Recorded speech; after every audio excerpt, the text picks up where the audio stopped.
Greetings. We're here along the lower Deschutes River at the former site of the old Harris Ranch. Normally there would be an old homestead house and a big barn, but last year the substation fire came through here and wiped it all out. It's an interesting little piece of Oregon's history up here, going back all the way almost to the Oregon Trail, and the first settlers,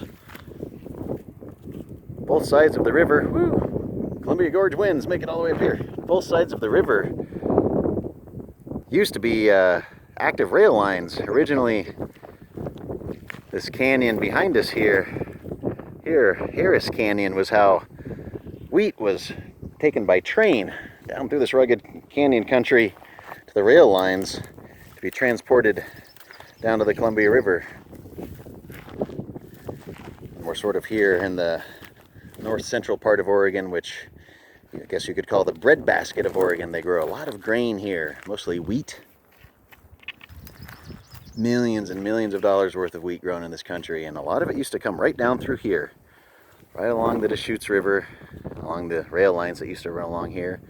This used to be one, and back in the day they were competing. Two companies were competing to have the rail line going from Bend all the way to the Columbia. And they called it the Oregon Trunk Line. And if you go up on the Crooked River Gorge along Highway 97, you can see the original bridge there, all the way down there, almost to Smith Rock and Madras, and all the way up to here. And it was a very storied and rather violent and unpleasant part of Oregon's history. Definitely look it up. It's fascinating. This seemingly empty and untouched landscape was covered with people, workers in their camps and their shacks and activity, and all sorts of industrial type stuff happening and building, and it's now rather quiet. It's mostly the train that comes through quite often. So if you're going to be boating it or hiking it or backpacking it or horse packing it or bike packing it, be prepared for the train to come through. It's kind of shatters the peace, even worse than the hordes of boaters with their blasting stereos and barking dogs and screaming and yelling and noise. But it's rather fascinating to be at one of these ancient, sort of, not ancient, very old sites where all sorts of different things happen, from establishing parts of Oregon's infrastructure to sort of violent insurrections. At times law enforcement had to come down in here and break up battles and blockades and, sort of fights.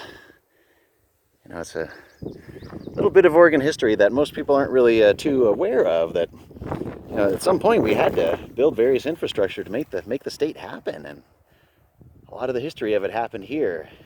And upstream there was a spot called Max Canyon, another site where there was all sorts of stuff that went down. It used to be Native American territory, and they got run out so we could develop it, because we were in such a hurry to develop it all. And now here it is, nothing. All that for nothing, for this. All the death and the violence and the greed and the hurry of progress and development. It was all for nothing. All that money's gone. That infrastructure is no longer needed. All those people did all that for nothing, just to make money that day. Wow. It's kind of hard when you start getting down to the nitty-gritty and the nuts and bolts of what really happened historically in various places, including your own backyard. There's some rather ugly aspects to it that you don't really want to think about when you come out to a place like this. It seems so beautiful and quiet. This beautiful purple teasel coming up here, birds chirping, and yet this was a place of violence and death. It's a very difficult sort of juxtaposition to be comfortable with.